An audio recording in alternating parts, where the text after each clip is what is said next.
Olá! Estamos começando mais um episódio do Globo TechCast, o podcast de tecnologia da Globo. Aqui a gente te atualiza de todas as novidades no mundo da tecnologia, agilidade e inovação. Eu sou a Júlia Pires, atuo como People Ops na área de dados e inteligência artificial da Globo. Sou uma mulher branca, de cabelos castanhos na altura do ombro. Tenho as sobrancelhas nem muito grossas, nem muito finas, o nariz afilado, os lábios finos e um queixo bem pontudo e marcado. Estou vestindo uma camisa vermelha do Globo TechCast e usando os headphones aqui do nosso estúdio. Estou presencial aqui no nosso estúdio do Globo TechCast. E hoje eu estou acompanhada pela Flavinha, minha companheira de Todos por Elas. Olá. Que irá mediar esse papo comigo. Se apresenta pra gente, Flavinha. Bom, pessoal, eu sou a Flávia Santo. Hoje eu estou como coordenadora de infraestrutura aqui na Globo, fazendo a minha autodescrição. Eu sou uma mulher de estatura alta, hoje com cabelos presos, cabelos escuros, meio castanhos, um pouco mais pretos. Sou branca, tenho sobrancelhas um pouco mais grossas, olhos mais fechadinhos, nariz mais largo e um queixo bem arredondado e os lábios mais grossos. Hoje eu estou vestindo um vestido azul marinho, um azul mais escuro, e também estou presencial aqui com a Julinha e com mais uma mesa incrível que vai ser apresentar para vocês aqui no estúdio do Globo TechCast. Vamos lá. E aí, Elô, bem-vinda. Obrigado, gente. Obrigado pelo convite. Eu sou Heloísa, trabalho como especialista na Squad de Enterprise da Globo. Eu sou uma pessoa negra, de cabelos curtos, bem baixinhos, raspados na lateral. Eu uso óculos. Tenho sobrancelhas falhadas, um rosto redondinho e hoje eu tô com uma camisa polo rosa e um casaco azul marinho. Boa. Bem-vinda, Karen. Olá, pessoal. Muito prazer. Eu sou a Karen Santos. Fazendo minha autodescrição, eu sou uma mulher negra retinta, de pele escura. Estou usando tranças soltas de cor preta no cabelo. Tenho as sobrancelhas meio grossas, os olhos puxados, nariz meio redondinho e os lábios medianos, né, um pouco carnudos. Meu queixo é um pouco arredondado, um pouco quadrado. Atrás de mim tem uma estante de livros com 2 quadros acima e na minha frente tem um microfone. Muito bom. Bem-vindo, Fernando. Olá, pessoal. Obrigado pelo convite. Eu sou Fernando Cedrez. Eu atuo como especialista em engenharia de dados aqui na Globo, no time de dados e inteligência artificial. Eu sou um homem branco, com um cabelo já meio grisalho, sobrancelha mediana, os olhos castanhos também meio medianos, o nariz um pouquinho mais largo, torto, e a boca e o queixo cobertos por uma barba também já mais grisalha. Estou sentado numa cadeira de escritório com um fundo branco e vestindo uma camiseta verde. Bom, muito bom. E hoje nossa mesa multidisciplinar maravilhosa está aqui para falar sobre um tema complexo e que ainda não se fala muito dentro do mundo de tecnologia, mas que cada vez mais a gente ouve e precisa entender da criticidade e por que a gente está falando sobre isso, que são os vieses inconscientes na idealização de produtos e experiências que a gente propõe para o nosso usuário final, né? Nosso consumidor. E esse é um tema que a gente precisa cada vez mais conhecer. Por que a gente precisa falar sobre isso? Qual o impacto disso na nossa sociedade? Como é que a gente interage com os nossos produtos? Os nossos produtos precisam ser uma extensão da nossa sociedade, não um recorte da nossa sociedade, né, Julinha? É isso.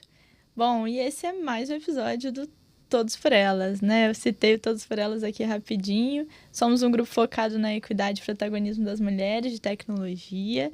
E aqui nos nossos episódios no Globo TechCast, a gente tem sempre começado os nossos episódios com uma introdução, né? Então, viés inconscientes, né? O que é isso, né? De onde vem? Então, a gente vai introduzir aqui, contar um pouquinho o que são esses viés inconscientes e como que eles se relacionam com esse universo de tech, né? Como que eles geram esse impacto que a Flavinha está trazendo para os produtos que a gente cria e coloca no mundo, né? A tecnologia, ela está em todos os lugares. Bom, então, segundo o professor Antônio Pereira, que é um neurocientista que atua na ONG Projeto Implícito, vieses inconscientes são mecanismos do cérebro humano explicados pela neurociência como resultantes da formação e organização cerebral, baseadas tanto em nossas experiências e ambientes de vida, né? As nossas crenças, a nossa criação, a educação que a gente recebeu na escola, em casa, quanto também uma herança ancestral e primitiva. Então, tudo isso forma esses vieses inconscientes que surgem de suposições profundamente arraigadas que influenciam a forma como vemos a realidade. A questão é quando a nossa leitura da realidade se funde a normas sociais não escritas, né? E que se traduzem em preconceitos, podendo gerar exclusão, discriminação e generalização de determinadas situações e grupos sociais. Então, obviamente, isso traz uma série de consequências para a nossa vida em sociedade, inclusive no ambiente empresarial e para o desenvolvimento de tecnologias, que é o nosso tema aqui hoje. E para trazer e exemplificar um pouquinho, né, Flavinha, vamos compartilhar uns cases que já estão aí no mercado. É isso, porque a gente fala sobre os temas, mas o que isso significa na prática, né? E na prática, o que é falar sobre esses vieses inconscientes? A gente trouxe aqui alguns exemplos, acho que um exemplo bom para a gente falar, para começar, foi o exemplo da Amazon, que criou um produto, né? Criou uma aplicação, que a proposta dela era pegar 100 currículos e essa aplicação analisar esses 100 currículos, entender ali como é que estavam as descrições, as formações, as competências, e ela devolver para o avaliador, para o gestor, os 5 melhores currículos nessa base. Que sonho, né? Quem faz uma gestãozinha de currículos sabe que isso deveria ser, nossa, um sonho, chorava, lágrimas seriam contribuídas no final desses 5 currículos. O sonho é muito bom, só que o sistema, ele tem alguns parâmetros que precisam ser analisados. O que chegou desses 5 currículos? Como é que foi treinado esse sistema? O sistema da Amazon ele foi treinado baseado em currículos e pessoas e funcionários que a Amazon tinha até o momento. E aí é um currículo e um sistema baseado em homens, na sua maioria, em homens brancos, na sua maioria, homens brancos e cis. E aí a gente tem uma tendência nessa devolução desses 5 currículos.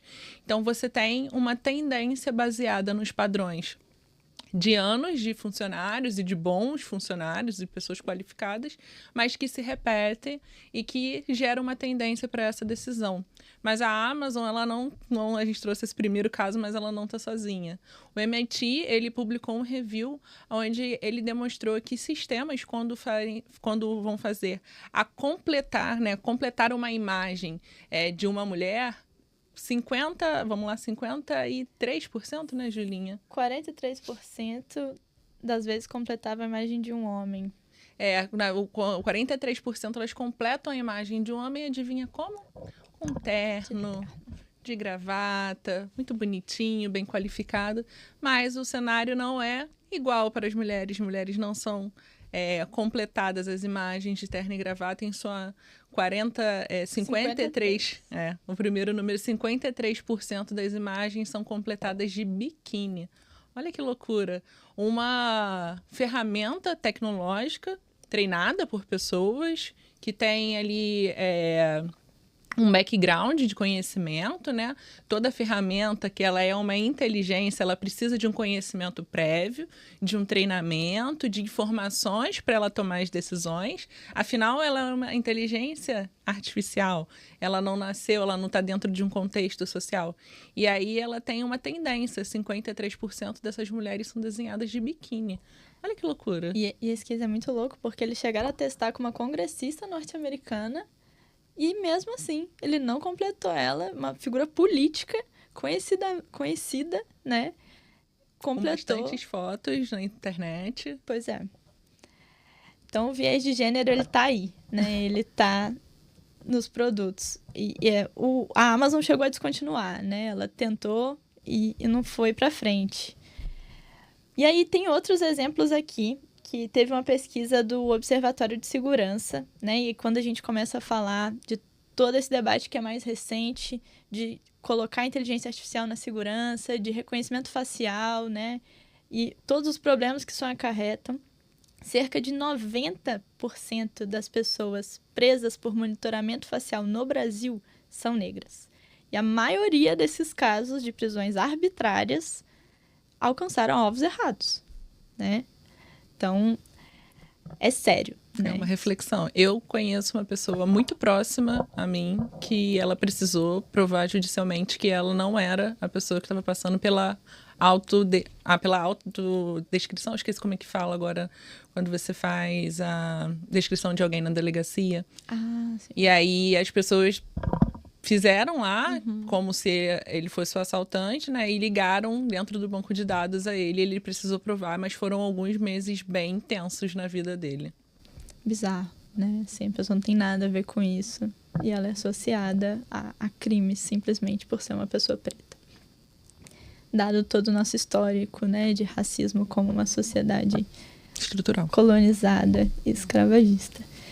Bom, e aí, para finalizar aqui os exemplos que a gente trouxe, as tão conhecidas assistentes de voz, né? Siri, Alexa, sempre mulheres, né? Reforçando esse estereótipo patriarcal, associando as mulheres à subserviência, que estão ali para servir, às vezes até trazendo um tom sexualizado para essas vozes também. Então, assim, já tem estudos que provam, né, que o processamento natural de linguagem pode incorporar vieses, e esses cases estão aí para tangibilizar isso para a gente. E é legal, Flavinha, destacar que essa questão não é nova, né? Apesar de hoje a gente estar falando mais esses cases mais reais, com aplicação no governo, trazendo o tema à tona, em 1988, uma escola de medicina no Reino Unido identificou que o programa de computador que selecionava os candidatos para entrevistas admissionais era tendencioso contra candidatos que não tinham nomes europeus. E que eram do gênero feminino, simplesmente por ser do gênero feminino. Muitas vezes ali já associado ao próprio nome também da pessoa. Então, não são casos novos, né? O viés, ele vem sendo incorporado nas tecnologias que a gente consome desde o início. E botamos na mesa, né? O que são esses exemplos? Então, do que a gente vai falar? Vieses inconscientes na idealização de produtos. É isso.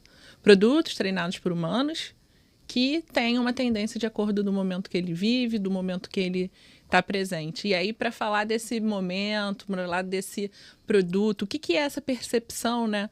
Queria primeiro começar com a Karen, fazendo uma pergunta para ela sobre experiência do usuário.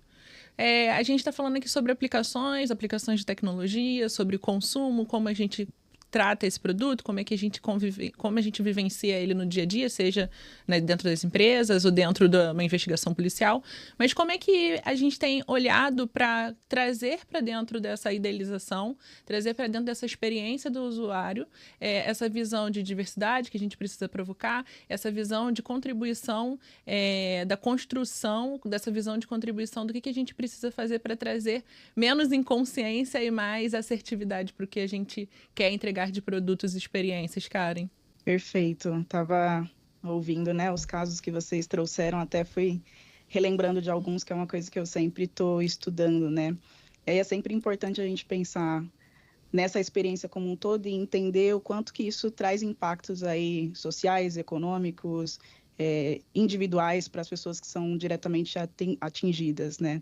E destacar isso de uma forma onde a gente consiga entender que a tecnologia não é neutra, uma coisa que eu sempre digo, né? Existem pessoas por trás dela e a gente consegue mitigar isso. Então, a discriminação algorítmica ou tecnológica, ela está em várias áreas. E eu, muito pertinho também, percebo isso, por exemplo, em concessões de empréstimo, de crédito para pessoas negras, em processo, né, de recrutamento e seleção, como foi sinalizado, não só através de fotos que são identificadas, mas de endereço. Então, mulheres que estão com a gente, por exemplo, na UX para Minas Pretas, ou pessoas negras que moram em regiões periféricas e que isso é um empecilho para a empresa contratar justamente pela distância, pelo custo que essa pessoa teria de deslocamento. Tem outros casos como buscador de reconhecimento de imagem, né? Teve um caso muito famoso, que acho que foi o Facebook, se não me engano, que naqueles desafios de identificar algumas figuras, né? Identifique qual é a tartaruga, qual é o sapo e tal, colocou o macaco. E em uma das imagens era um casal de pessoas negras sendo referenciadas como macaco nesse desafio. Li também um caso sobre carros automáticos que não estavam reconhecendo pessoas negras, né, através da sua câmera. Então, olha que perigo, a gente está falando de carros que andam sozinhos e não reconhecem pessoas, né, numa determinada situação ou determinado momento do dia. Reconhecimento facial também de banco é uma coisa muito recorrente, assim, de não reconhecer o rosto, mesmo a gente estando no ambiente iluminado com uma câmera perfeita, assim. Então, esses casos, eles vão criando aí barreiras adicionais para o avanço econômico, o próprio avanço da tecnologia, o avanço das empresas como um todo, né? Então, além do reforço desses estereótipos negativos, que amplia essa desigualdade existente, isso impacta muito na nossa autoestima, na nossa percepção de valor, em como a gente também está se projetando ou criando essas soluções, né, que muitas vezes, através dos dados que vocês já trouxeram aí, a gente não está na outra ponta, né, construindo essas soluções. Então, ao trazer essa perspectiva agora de experiência do usuário, de uma maneira inclusiva, é muito importante reconhecer esses vieses e entender que eles podem se manifestar em interfaces digitais, e muito assim, né, em produtos digitais, em qualquer momento da jornada. Tem um outro exemplo aqui muito presente assim no dia a dia nas redes sociais e que tem até um termo que se chama disformia digital. Todo mundo aqui acho que já usou algum filtro, né, no Instagram e tudo mais. E geralmente pessoas negras, quando colocam o filtro na câmera, têm os seus traços negroides, né, o nariz que às vezes é um pouco mais cheinho, afina, o tom de pele que é mais escuro fica mais claro, justamente porque não existiu provavelmente testes com outros tons de peles, né? Outras características ali, fisionomia de outras pessoas que não fosse um padrão eurocêntrico. E aí, trazendo também um pouco da UX para Minas Pretas, no começo, na minha autodescrição, eu nem falei o que eu fazia, mas eu sou diretora executiva da UX para Minas Pretas. Ela é uma EdTech, ou seja, uma escola para mulheres negras se capacitarem na área de tecnologia, e a gente, como consequência, traz a empregabilidade para elas nesse mercado também. E aí, na sala de aula, né, nas nossas turmas, nas nossas aulas, a gente traz sempre esse debate que concentra em criar as experiências digitais que reflitam a diversidade e as necessidades de pessoas diversas, de grupos minorizados, sobretudo de mulheres negras. Então, isso envolve aí não apenas considerar questões de acessibilidade, mas também reconhecer como a gente pode combater esses vieses no design, que pode, né, muitas vezes marginalizar ou estereotipar pessoas negras, mulheres negras como um todo. E a inclusão, tanto de perspectivas diversas nesse processo de design e de desenvolvimento, é essencial para a gente garantir que essas soluções tecnológicas sejam verdadeiramente inclusivas, né, e empoderadas também para todas as pessoas, independente de raça e de gênero. Então, como escola, a gente está sempre fomentando ativamente essa abordagem mais inclusiva para as alunas, promovendo também essa conscientização sobre a importância da diversidade, da representatividade na tecnologia e sempre incentivando o envolvimento dessas alunas em projetos que valorizem as diferentes vozes e experiências que elas têm também. Porque assim a gente consegue fazer com que elas tirem da mão delas, da trajetória que elas tiveram e de produtos que, inclusive, elas hoje não são contempladas, soluções melhores e que, consequentemente, vai atingir todas as pessoas.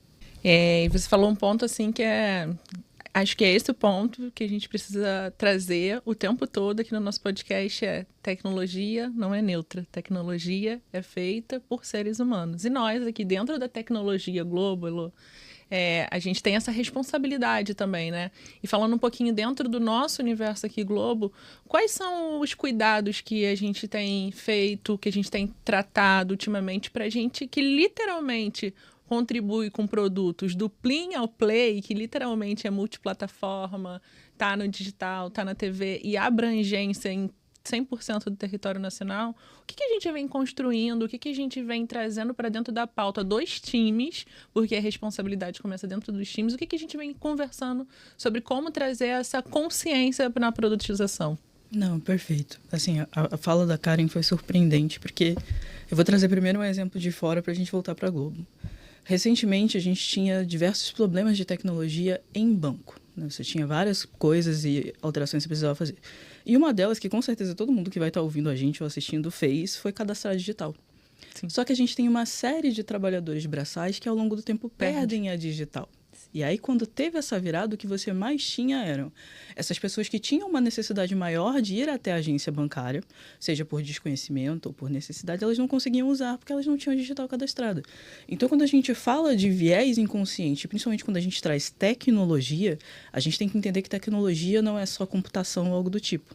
A tecnologia ela está na roupa, a tecnologia ela está no alimento, a tecnologia ela está em todos os lugares. E quando a gente diz que ela não é neutra, é sobre tudo isso que a gente está falando. Então, quando a gente fala de Globo, só para quem não conhece, a gente aqui entender o contexto, a Globo é um retrato pleno do Brasil. Porque a gente tem a Globo espalhada pelo Brasil e dentro da Globo nós temos funcionários que representam todo tipo de recorte da sociedade brasileira. Só que a gente tinha um ponto que, assim como qualquer outra empresa, a Globo ela evoluiu de acordo com o que o mundo evoluiu. Então, a gente tinha um recorte muito grande ali de uma faixa masculina padrão nas lideranças, a gente tinha um recorte muito grande de pessoas, principalmente da área de tecnologia, com um padrão que é o natural da tecnologia, né? Você não vê muitas mulheres em curso de tecnologia, etc. E aí, trazendo de volta um recorte histórico, a gente precisa sempre lembrar que as mulheres elas só foram introduzidas na parte fabril por causa da guerra. Elas não foram introduzidas por direito, elas foram introduzidas por necessidade. E o Brasil, por não estar atrelado diretamente a esse processo, ele introduziu por gosto. Ou seja, lá fora estão fazendo, vamos fazer aqui. Então, a gente tem uma vagarosidade muito maior de conseguir fazer esse tratamento. E aí, do lado da Globo, a gente está passando por uma revolução cultural muito expressiva, que é para começar a incluir não apenas mulheres, mas também pessoas negras, pessoas portadoras de deficiência e vários outros recortes que nós tínhamos na empresa, mas que não tinham visibilidade ou ponto de falha. Porque quando a gente pega esses recortes, a gente tem alguns problemas que vêm junto desse viés inconsciente. Por exemplo, no caso específico das mulheres, tem um viés que eu sempre abominei, apesar de não saber porquê, que é o viés da TPM. Porque a mulher, toda vez que ela se aborrece ou que ela reclama, ela tá de TPM. E aí, quando você coloca isso, você invalida o questionamento que ela tá fazendo. Porque se ela tá questionando a ação, ela tá de TPM, não vamos ouvir. Né? E aí, quando você leva isso para a área de tecnologia, que é a nossa área, você já tem pouca gente. A pouca gente que tem não pode se irritar. Né? Ainda tem um padrão de vestimento, a Karen com certeza deve passar muito por isso. Tem um padrão de vestimento, um padrão de tom de voz, um padrão disso, um padrão daquilo. Acaba que a mulher ela fica se tolhindo o tempo todo, se colocando em caixinha, né, para conseguir se adaptar. E aí, quando uma pessoa que não tem aquela vivência olha para isso, ela pensa, melhor deixar a Flávia quieta, porque eu acho que ela tá bem ali. Eu acho que ela não tem cara de líder. Ou ela não tem cara de quem quer um desafio maior e não sei o quê.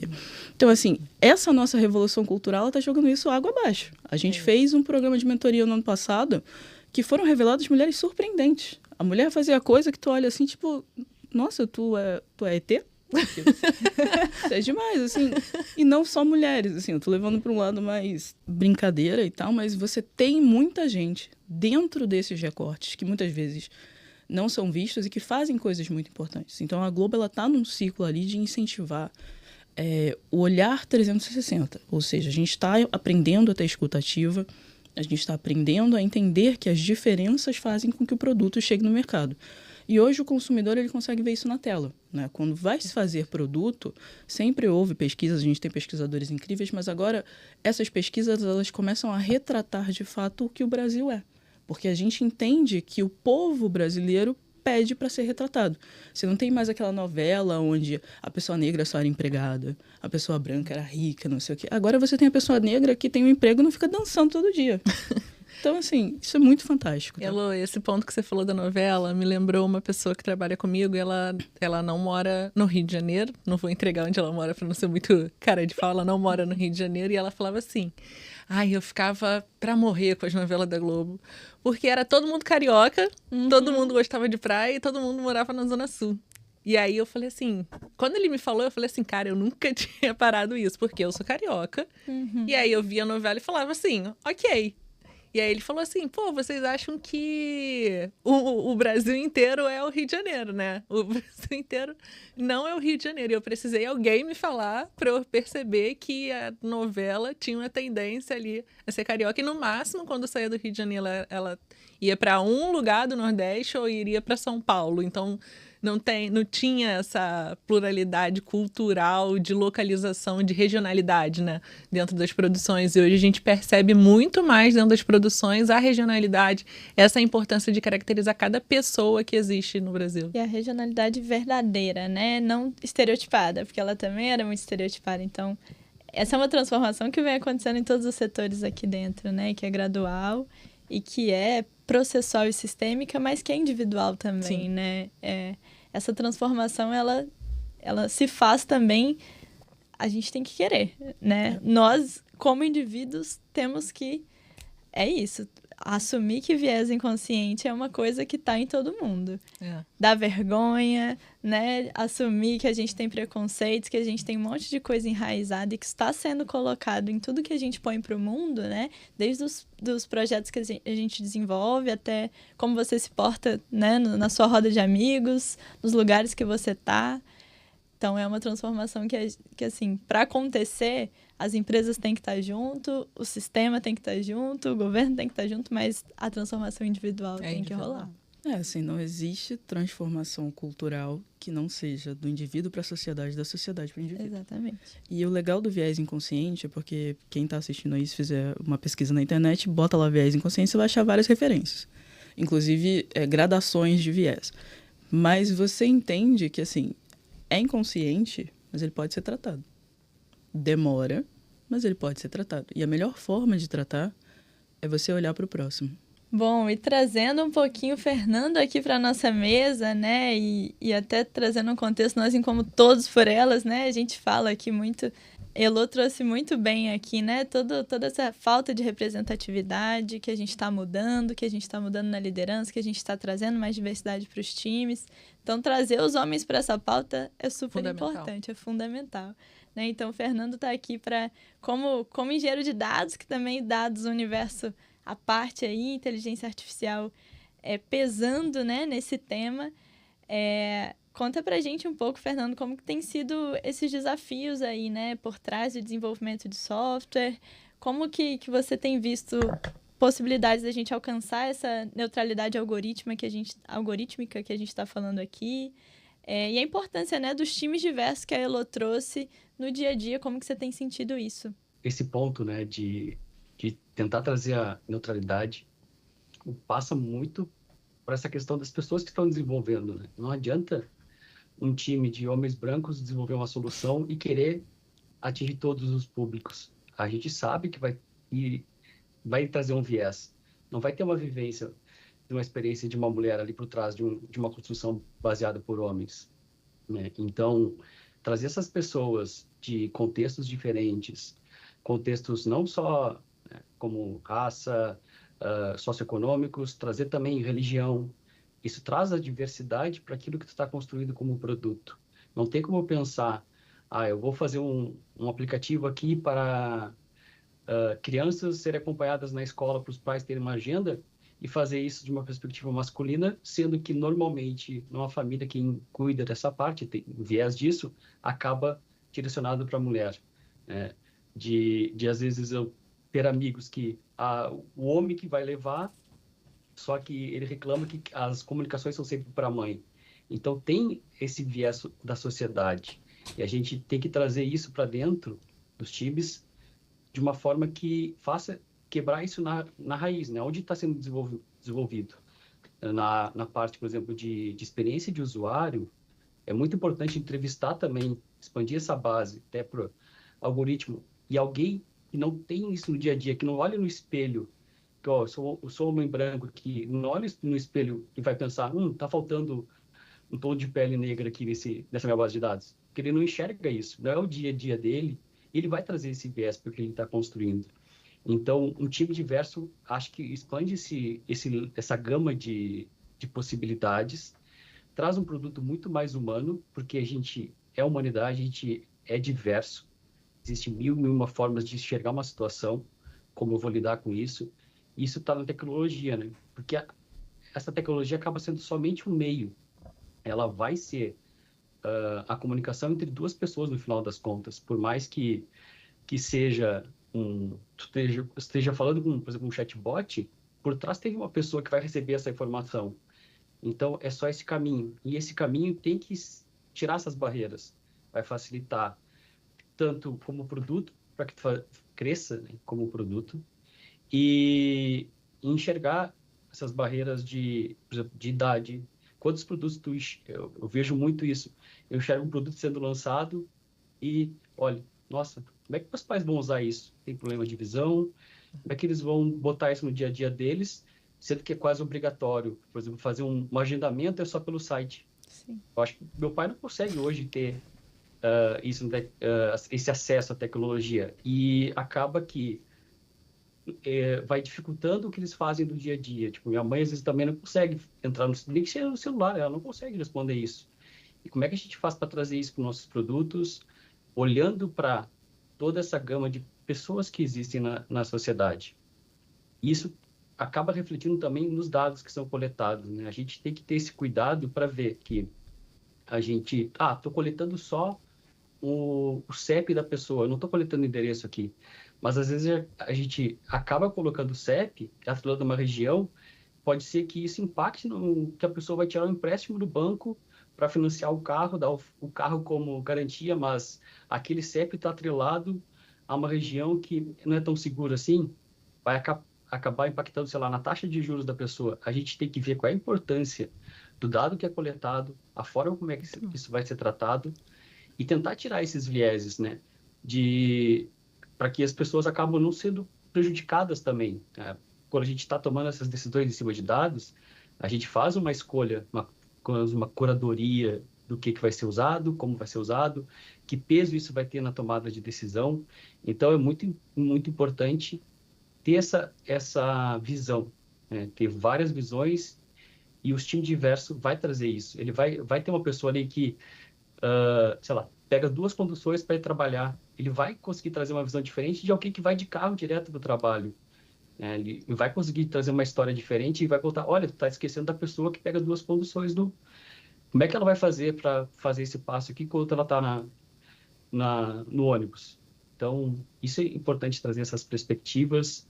A diversidade acaba trazendo uma pluralidade no teu produto. Muito bom. Você falou dos dados, e enquanto você falava, eu fiquei pensando aqui da pessoa de mais idade, né, que não consegue consumir, às vezes, um aplicativo, ou tem dificuldade, às vezes, de enxergar coisinhas miúdas. O meu padrinho sempre reclama, fala assim, não sei por que isso é tão pequeno, tinha que ser grande para conseguir enxergar. E aí, assim, falta dados sobre essas pessoas, né, Fernando? E aí, como é que eu tomo uma decisão baseada em dados se eu não tenho dados sobre todas as pessoas? É uma dinâmica difícil de sustentarem. É verdade. Sem dúvida. A gente, até hoje, no mercado de trabalho, né? Às vezes no mercado, uma pessoa que está com 50 anos mais, talvez não seja tão interessante no mercado. É interessante, porque justamente ela vai trazer essa visão diferente. Então, é importante ter do jovem, a pessoa com mais idade, ou realidades diferentes. E isso aí que vai ajudar a gente a transformar e tirar um pouco desses viés. A gente é ser humano, a gente tem tendência a errar. E a gente vai errar e espera que a gente aprenda com esse erro. Mas enquanto a gente seguir tentando fazer isso, é importante incluir essa diversidade para que a gente, pelo menos, tente errar menos. Muito bom. E acho que pode completar, só complementar, é de fato muito complexo, né? Porque para quais dados de fato a gente está olhando, né? Eu sentia muito essa dificuldade quando eu era a defensora em algumas empresas, assim, tentando sempre trazer personas mais diversas, né? Que eram sempre construídas naquele padrão, entre 25, 30 anos, classe média de tal região, que é dentro da empresa considerada como o nicho que vai, inclusive, consumir aquele produto, mas não necessariamente, né? E muitas vezes a gente nem olha para trás, nem vai para fora, não vai para a rua olhar qual é o público. E muitas vezes também falam para mim que o público de pessoas negras é um nicho, mas é um nicho que significa 56% da população. É um nicho que é maior do que o outro. Não faz sentido. Exatamente, assim, mulheres negras, né, representam 28%, assim. Então, de fato, é difícil, acho que advogar isso internamente, né? Provar, e você que quer fazer essa mudança dentro da empresa, provar que isso é importante, que aquilo vai trazer resultados. Então, uma coisa que eu sempre tentava de forma estratégica também era apresentar de uma forma muito embasada aquilo que eu queria construir naquela defesa, mostrar que aqueles dados iam trazer resultados não só financeiros, né, para a empresa, porque sim, falar de diversidade também é uma estratégia muito inteligente de falar de aumento de receita, porque sim, é um público que consome muito, mas sobretudo de impacto, né? O que aquela empresa estava deixando de impactar na vida das pessoas simplesmente por desconsiderar elas ali no consumo daquele produto. É, muito bom. Perfeito, vocês falando, eu lembrei, eu vi ontem, assim, um vídeo na internet de um senhorzinho aposentado, tranquilo, usando um drone para pescar em alto mar. E aí o Fernando falando, né, pô, a gente sempre subestima, né, essas pessoas, essa tecnologia não é para ela. Você imagina que um senhorzinho aposentado é público-alvo de um drone? Muito bom. E o cara simplesmente revolucionando. Pô, pra que eu vou pescar na beira se eu posso pescar em alto mar aqui da praia? Me manter seguro aqui. Seguro, tranquilo, pleno, pescando com um drone. Então é isso, né? A gente, novamente, um viés aqui, né, de etário, um viés etário, onde a gente não considera essas pessoas. Lembrei muito da minha mãe também, com reconhecimento facial, que a gente falou tanto aqui, de banco mesmo, né? Que você, aproxima a tela, afasta a tela do celular. A minha mãe nem enxerga que mensagem que ele tá falando, se é pra afastar, se não. Se ela afasta, ela não lê que ela tem que aproximar de novo. Então, assim, não é pensado, né? A experiência, ela não é pensada para todo mundo. E aí, nesse viés de experiência não é pensada para todo mundo, os times têm que pensar na experiência para todo mundo. E assim, quais são as estratégias que vocês, dentro dos times de vocês e dentro das pesquisas que vocês têm feito, vocês percebem que estão sendo aplicadas para os times perceberem a importância de falar sobre essa diversidade para a construção dos produtos? Como vocês estão vendo esse panorama dentro do mundo que vocês estão vivendo? Assim, no meu caso específico, a gente tem tentado cada vez mais melhorar o rastreamento do que o cliente quer. Boa. Porque muitas vezes, quando o cliente traz a proposta, ele não necessariamente sabe exatamente o que ele quer. E quando você olha apenas o viés que ele te passa, sim, você se prende ao problema que a gente está discutindo aqui hoje. Então, assim, trazendo outro case de mercado, a IBM ela passou por isso recente. E era uma coisa bem legal de se fazer. Eles resolveram criar uma interface, uma inteligência artificial, para fazer corte automático de melhores momentos de jogo de tênis. Muito legal, né? O problema é que cada tenista comemora de um jeito. Cada torcedor comemora de um jeito. E aí o vídeo final não ficava nem um pouco bom, porque era treinado com padrão. Então eles tiveram que construir uma outra inteligência para corrigir a inteligência anterior. Então, assim, se eles tivessem visto antes que talvez o que o cliente está pedindo não era bem aquilo, tivessem tido menos problema nesse caso. Mas, assim, esse case é muito legal de pesquisar, porque você para analisar, realmente eu nunca percebi que cada um faz uma coisa diferente. Entendeu? Nem todo mundo grita na comemoração, né? Exatamente. Não, nesse ponto, eu acho que trouxesse um exemplo perfeito, porque essa coisa, a gente não sabe como é que o público vai reagir. Então, como fazer isso? Eu acho que entrevistar o usuário, fazer pesquisa de UX. Não tem. Por mais que as pessoas tenham anos e anos de experiência, tu planeja um produto, faz aquele primeiro, o que eu preciso, monta tudo. Quando tu vai para campo e começa a conversar com os possíveis usuários que tu acha, provavelmente tu vai quebrar a cara. Se não quebrar a cara, tu fez alguma coisa errada, provavelmente. Porque tu começa a trazer insights e aí tu vê que, nossa, o que eu estava pensando aqui, mesmo conhecendo o mercado, não faz o menor sentido. O mercado já mudou, ou as pessoas já mudaram, a sociedade já mudou. Então, dar a cara a tapa e sair para entrevistar e tentar buscar.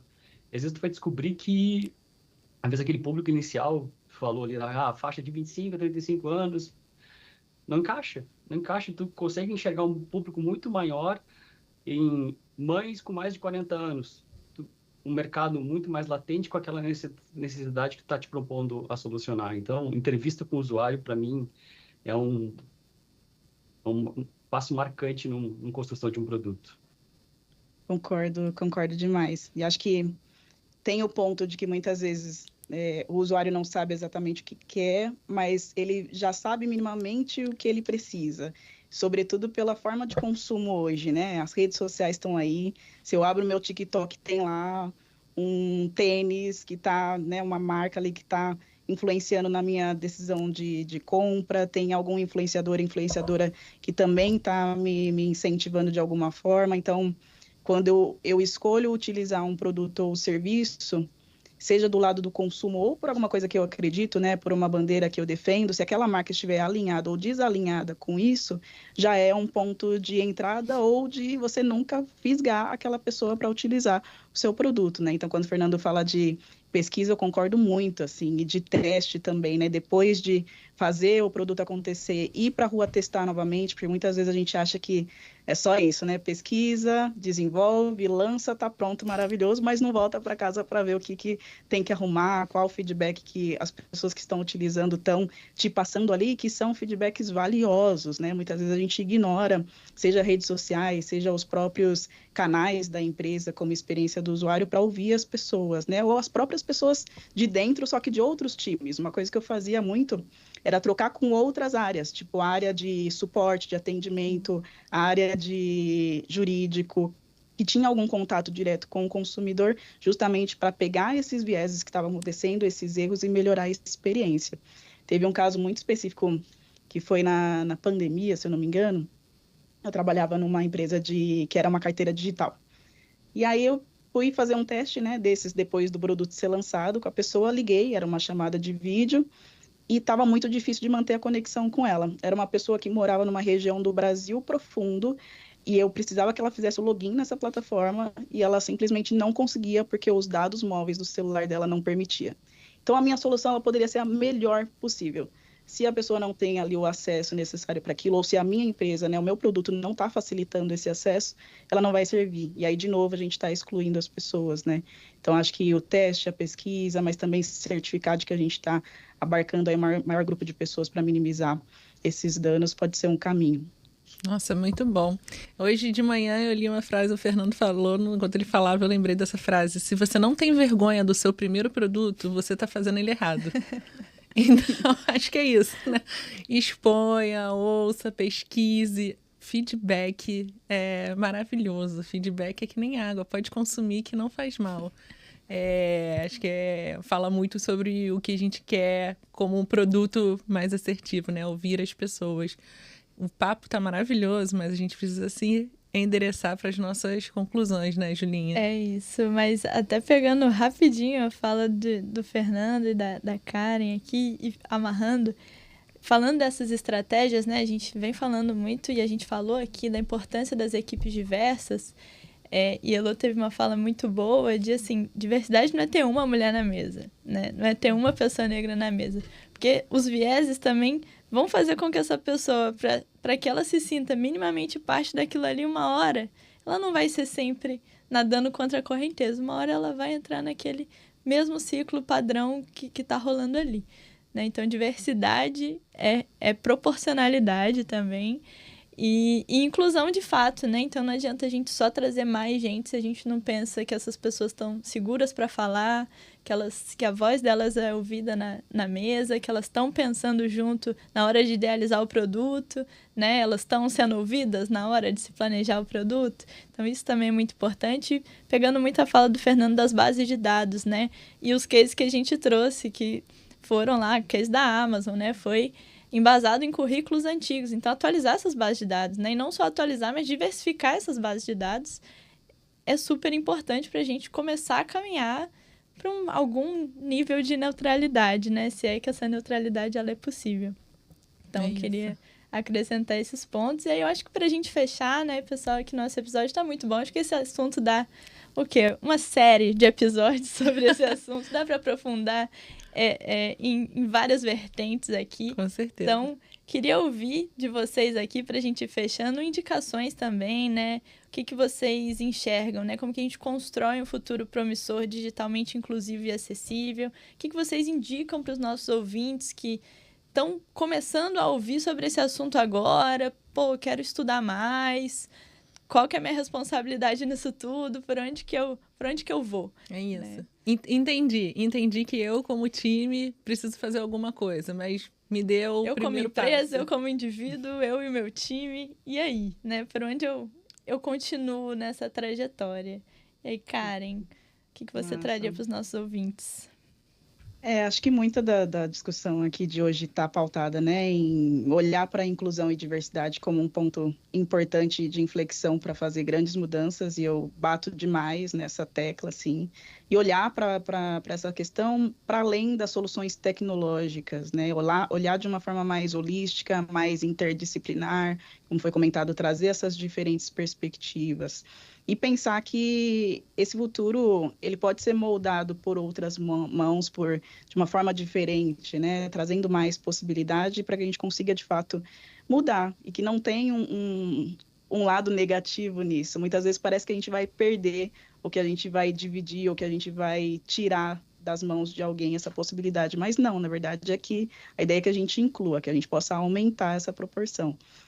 De indicação, eu vou deixar aqui comunidades, né? Assim como a UX para Minas Pretas. Então, se quem estiver ouvindo for uma mulher negra, faça parte da nossa comunidade, vai ser muito bem-vinda. Tem muitas outras que estão aí fazendo esse movimento acontecer também, como Pretux, Programaria, Reprograma, entre outras iniciativas muito legais de diversidade, inclusão, equidade. Vale para as empresas também se unir com essas comunidades, né? Sobretudo para a empregabilidade. A gente tem olhado para o mercado de trabalho e ele está um pouco... reduziu um pouco as oportunidades iniciantes. Então, se as empresas também, e quem contrata, né, as lideranças aí, puderem trazer essas oportunidades de contratação e formação de profissionais, é extremamente importante também. Acredito que podcasts, cursos são sempre bem-vindos também. A gente tem muito conteúdo gratuito, né, na internet que vale. E sobre esse tema, por mais que ele seja nichado, tem bastante gente falando sobre isso. Tem o Tarcísio, que é um cara incrível que fala sobre viés na tecnologia. Tem a Kizzy Terra também, que é uma youtuber mulher negra maravilhosa que fala sobre. Tem a Simara Conceição, que também fala sobre. Eu estou começando um podcast, vou falar bastante sobre também. Boa! Então, são essas as indicações para hoje. Boa. E você, Fernando? Legal escutar da Karen, que está começando um trabalho de podcast bacana. Bom, a minha indicação, assim, tem muito conteúdo. Comece pesquisando sobre. Se vocês forem entrar nesse mundo de viés, vocês vão ver que tem dezenas de vieses que podem ser explorados, e tem muitos produtos que exploram isso. É um mundo, assim, que para quem nunca viu nada vai se surpreender com o tamanho que existe disso. Um livro que me chamou a atenção, que eu acho que é bem bacana de explorar, é o Subliminar.